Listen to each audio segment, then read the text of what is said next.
Hello बच्चों।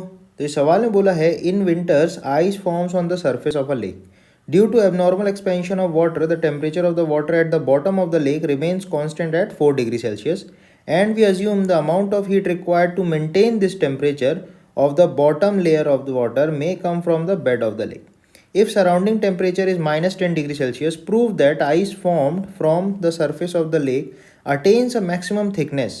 Find the maximum depth from the surface up to which ice is formed if depth of the lake is 1 meter. Given the thermal conductivity of ice is 0.5 watt per meter degree Celsius. ठीक है, अब actually ये बोल रहा है ठंड में क्या होता है, सरफेस पे कुछ ना कुछ आइस जम जाती है। ठीक है, तो सपोज बाहर का टेम्परेचर -10 डिग्री दे रखा है, मान लेते हैं कुछ एक्स लेयर ऑफ आइस जम गई।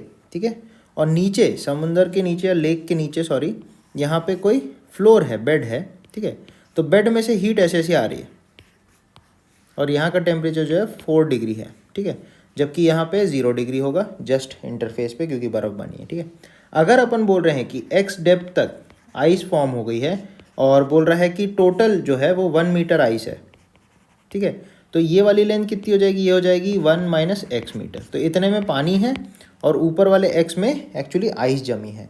तो अपन बोल सकते हैं कि नीचे से जिस रेट से हीट एनर्जी आ रही होगी इसके थ्रू भी होते हुए सेम हीट एनर्जी जा रही होगी, तो हीट करंट दोनों में सेम फ्लो होगा। राइट, तो हम बोलेंगे डी क्यू बर्फ़ से जो जा रही होगी, D Q by D T ice से जो जा रही होगी, वही D Q by D T water से आ रही होगी। राइट, ऐसा अपन लिख सकते हैं। तो इसके लिए अपन लिख सकते हैं के ice into area of cross section into delta T. तो डेल्टा टी क्या लिखेंगे, 0 से होते हुए -10 को जा रही है एक्स वाली लेयर में, राइट, अपॉन उसकी थिकनेस एक्स है ना, बराबर के वाटर नीचे वाले बेड से जो पानी में एनर्जी आ रही है और वो होते हुए बर्फ़ में जा रही है। ठीक है, तो के water into a into 4 minus 0 whole upon 1 minus x.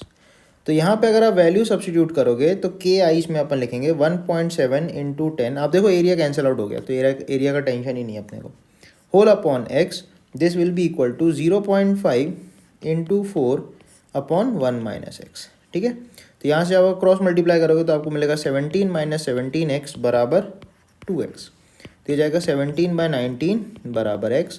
तो जब आप x निकालोगे तो ये come out to be 0.89 metre. तो इतना मैक्सिमम थिकनेस का आइस का लेयर जो है वो फॉर्म हो जाएगा। This is the maximum thickness of ice. तो जो भी आइस यहाँ पे बनेगी उसकी मैक्सिमम थिकनेस 0.89 मीटर्स की होगी इन 1 मीटर। ठीक है, तो कुछ और लेंथ होती तो उसको यहाँ पे अपन हिसाब करके निकाल सकते थे कि मैक्सिमम कितनी थिकनेस की आइस जो है वो फॉर्म होगी। राइट, सो इस क्वेश्चन में यही आंसर है। ओके, थैंक यू बच्चों।